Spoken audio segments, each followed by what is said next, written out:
नमस्कार, मैं दिव्या शर्मा। आप देख रहे छत्तीसगढ़ फर्स्ट। आज की टॉप 10 न्यूज। कैबिनेट ने आत्मनिर्भर भारत रोजगार योजना को दी मंजूरी। 22,810 करोड़ रुपए होंगे खर्च। 48 लाख कर्मचारियों को होगा फायदा। कोरोना संकट के बीच बढ़ी बेरोजगारी केंद्र की नरेंद्र मोदी सरकार के लिए परेशानी का कारण बन गई है। इसे देखते हुए प्रधानमंत्री नरेंद्र मोदी की अध्यक्षता में आज हुई केंद्रीय कैबिनेट की बैठक के दौरान देश में रोजगार बढ़ाने के लिए आत्मनिर्भर भारत रोजगार योजना को मंजूरी दे दी गई।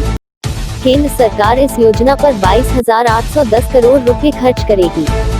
शेयर बाजार नए शिखर पर। सेंसेक्स 46,000 तो निफ्टी 13,500 के पार हुआ बंद। निवेशकों को 1.2 लाख करोड़ का फायदा। दुनिया भर के शेयर बाजारों में पॉजिटिव ट्रेंड और भारतीय शेयर बाजार में विदेशी संस्थागत निवेशकों की लिवाली के बीच लगातार 5वें सत्र में तेजी का रुख रहा। बॉम्बे स्टॉक एक्सचेंज का संवेदी सूचकांक सेंसेक्स बुधवार को 495 अंक की छलांग के साथ पहली बार 46,000 अंक के स्तर के पार निकल गया। सेंसेक्स ने दिन में कारोबार के दौरान 46,164.10 अंक की नई ऊंचाई को छुआ। वहीं सेंसेक्स 494.99 अंक यानी 1.09% की बढ़त के साथ 46,103.50 अंक के नए रिकॉर्ड स्तर पर बंद हुआ। यही नहीं, नेशनल स्टॉक एक्सचेंज का निफ्टी भी 136.15 अंक यानी 1.02% उछाल के साथ 13,529.10 अंक के ऑल टाइम हाई पर बंद हुआ। एलपीजी ग्राहकों का बड़ा सवाल। क्या बीपीसीएल के निजीकरण के बाद भी रसोई गैस सिलेंडर पर मिलती रहेगी subsidy? Bharat petroleum corporation limited के रसोई गैस कारोबार के लिए अलग रणनीतिक कारोबारी इकाई स्थापित करने की योजना बनाई जा रही है। सवाल ये है कि क्या बीपीसीएल के निजीकरण के बाद भी 7.3 करोड़ घरेलू रसोई गैस ग्राहकों को सब्सिडी का फायदा मिलता रहेगा? किसान आंदोलन जोर पकड़ रहा। आंदोलन। अब दिल्ली यूपी हाईवे ठप करेंगे किसान, सरकार का प्रस्ताव ठुकराया। दिल्ली की सरहदों पर किसानों का आंदोलन 14 दिनों से जारी है। किसान और सरकार के बीच कई दौर की बैठकें हो चुकी हैं।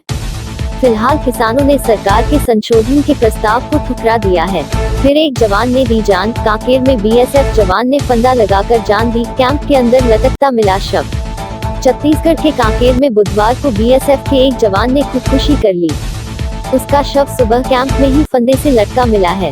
जवान के खुदकुशी करने का कारण अभी स्पष्ट नहीं हो सका है। मामला अंतागढ़ क्षेत्र का है।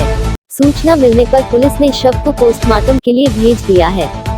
फिलहाल मामले की जांच की जा रही है। राज्य से सर्दी गायब। 3 तूफानों ने रोक दी ठंड। प्रदेश में पिछले 15 दिन से दिन और रात का तापमान सामान्य से ज्यादा। इस बार ठंड कुछ कम है। दिसंबर का 8 दिन गुजर जाने के बावजूद रात का तापमान गिरने के बजाय बढ़ता जा रहा है। मौसम विज्ञानी इसे हाल ही में बने 3 सिस्टम को जिम्मेदार मान रहे हैं। रायपुर में न्यूनतम तापमान 16 डिग्री के आसपास है, जबकि नवंबर के पहले सप्ताह में तापमान 15 डिग्री तक आ गया था। इससे अनुमान लगाया जा रहा था कि इस बार प्रदेश में अच्छी ठंड पड़ेगी, लेकिन ऐसा नहीं हुआ है। मुख्यमंत्री ने विश्व भ्रष्टाचार निवारण दिवस के अवसर पर एंटी करप्शन ब्यूरो और राज्य आर्थिक अपराध अन्वेषण ब्यूरो की वेबसाइट का किया लोकार्पण।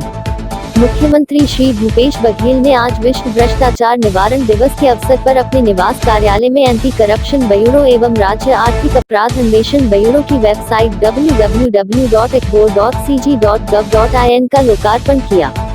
यह वेबसाइट छत्तीसगढ़ी भाषा में प्रदेश की प्रथम वेबसाइट है। इसमें जाकर कोई भी व्यक्ति अपनी शिकायत दर्ज कर सकते हैं और कार्रवाई के संबंध में जानकारी ले सकते हैं।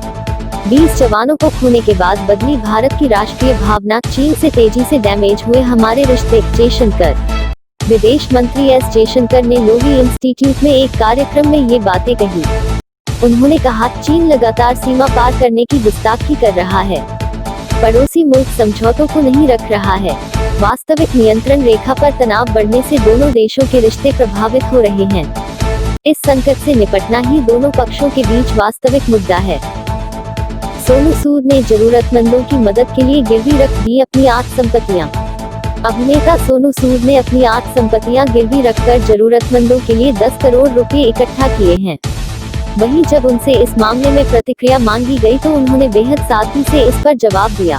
India versus Australia test series से पहले भारत को मिली अच्छी खबर। डेविड वार्नर बाहर हुए। भारत और ऑस्ट्रेलिया के बीच पहला टेस्ट 17 दिसंबर से एडिलेड में खेला जाएगा। डेविड वार्नर इस मैच में नहीं खेलेंगे। इस कारण ऑस्ट्रेलिया को नई ओपनिंग जोड़ी उतारनी होगी। भारतीय गेंदबाजों को इसका फायदा मिल सकता है।